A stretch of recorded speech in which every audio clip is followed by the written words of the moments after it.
खसरा निकल आया तो बड़े बूढ़े जो पास बैठे होते हैं या बहुत सारे लोग जो हैं वो, अब उसमें रियलिटी है या नहीं आपसे हम जानना चाहेंगे कि वो कहते हैं कि खसरा निकल आया ना, बच्चे को मुनक्का खिलाएं, कोई गर्म चीज़ें खिलाएं तो इससे जो है ना वो यानी ठीक हो जाएगा, ये प्रोसीजर ठीक हो जाएगा। हाँ, डिफरेंट मिथ्स हैं। इवन कई लोग कहते हैं घर में स्पेशली उसके पास तड़का ना लगाएं। हाँ जी बिल्कुल, उसकी स्किन भी डिस्टर्ब होगी। अब आप इसमें साइंटिफिक लॉजिक देखें कि तड़का किस तरह से उस बच्चे की स्किन को डैमेज करेगा।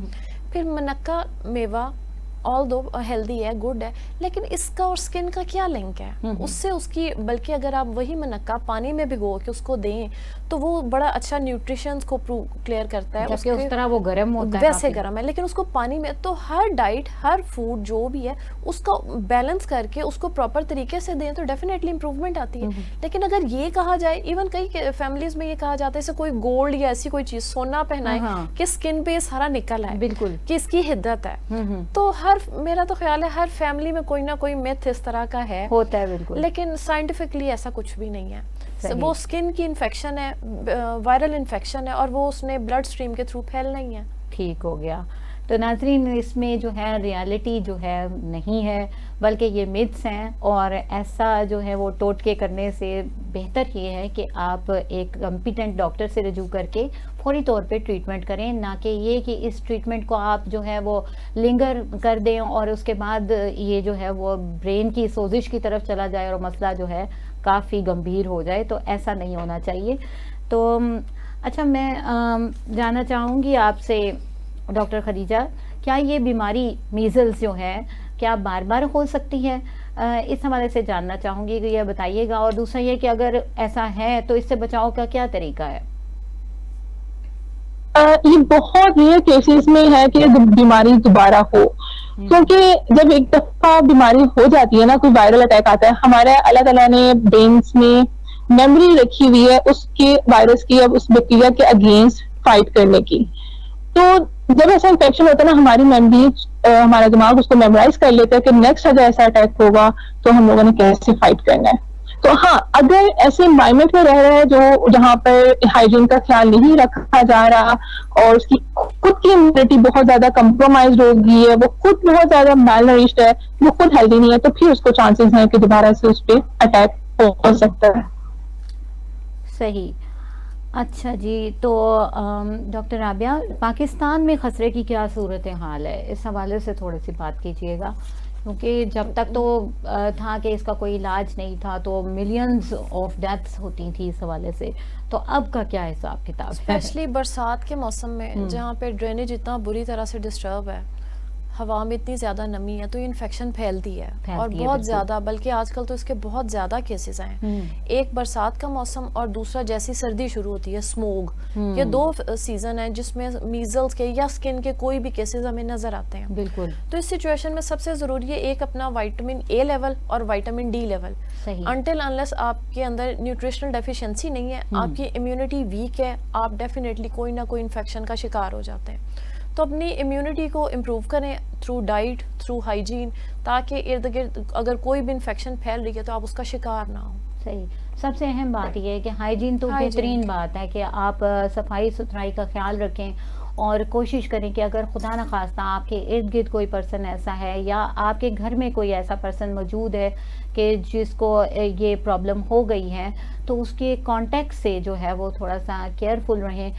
जैसे बच्चे आपस में खेलते हैं, एक दूसरे की चीज़ें केयरिंग एंड शेयरिंग की जो बात हम लोग उनको सिखाते हैं, तो उसी दौरान में ये सिलसिला भी हो जाता है। तो उनको इस हवाले से भी अवेयर करें कि ये जो चीज़ है इसको थोड़ा केयरफुली रखना है ताकि आप ठीक हो जाएं और जल्द से जल्द ठीक हो जाएं। और यहाँ उन तमाम मदर्स के लिए कि जो छुट्टी नहीं करवाती हैं स्कूल से और वो कहती हैं कि बस जाना चाहिए स्कूल, तो जब ऐसा कोई मसला होता है तो कोशिश करें कि वहाँ पर आप बच्चों को स्कूल से छुट्टी करवा दें। जैसे डॉक्टर राबिया ने कहा कि ये ना सिर्फ आपके बच्चे के लिए सेफ होगा बल्कि ये तमाम उन बच्चों के लिए सेफ होगा कि जिनको वायरल इन्फेक्शन होने के चांसेस हो सकते हैं, क्योंकि वायरस बहुत तेज़ी से फैलता है और फिर एक पर्सन से दूसरा पर्सन और इस तरह से कम्प्लेक्सिटीज़ हो जाती हैं।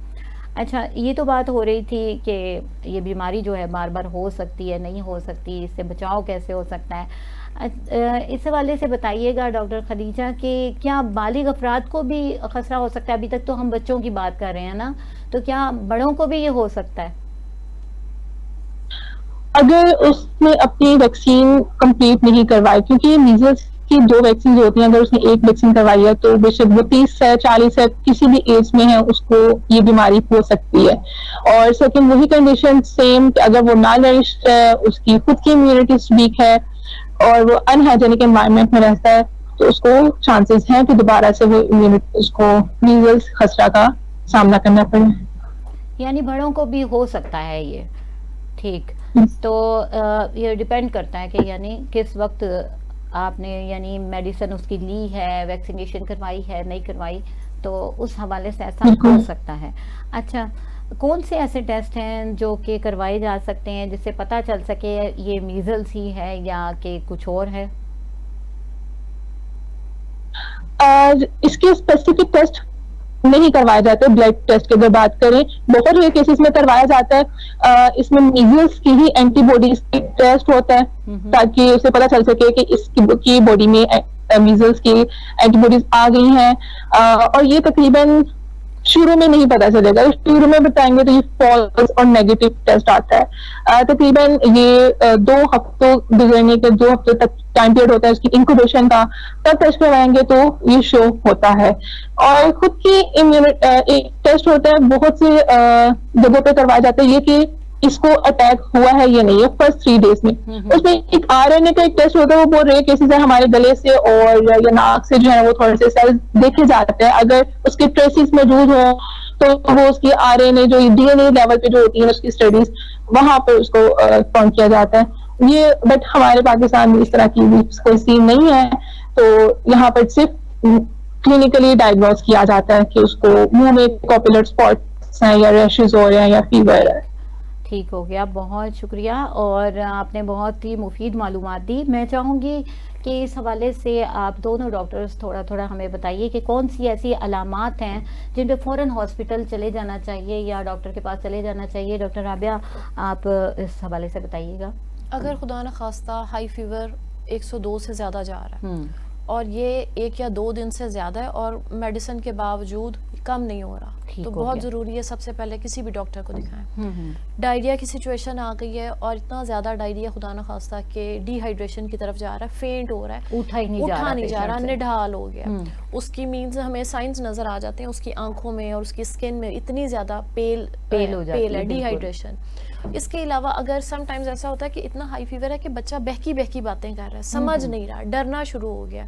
ऑल दोस टाइम बेलाडोना बड़ा अच्छा काम करती है, लेकिन स्टिल उस टाइम पे बहुत ज़रूरी है कि आप एक दफ़ा डॉक्टर को ज़रूर दिखाएं कि क्या सिचुएशन है, उसमें क्या फेज आ रहा है। फिट लाइक कंडीशन हो जाती है, फिट लाइक आ जाती है, बच्चा डर जाता है। सही हो गया।